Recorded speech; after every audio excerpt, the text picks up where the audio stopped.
You're watching C.E.L. TV.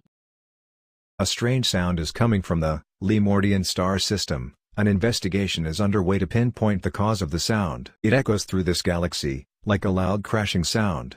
The sound has been linked to strange cosmic storms that started 4 days ago. We hope we can get to the bottom of this.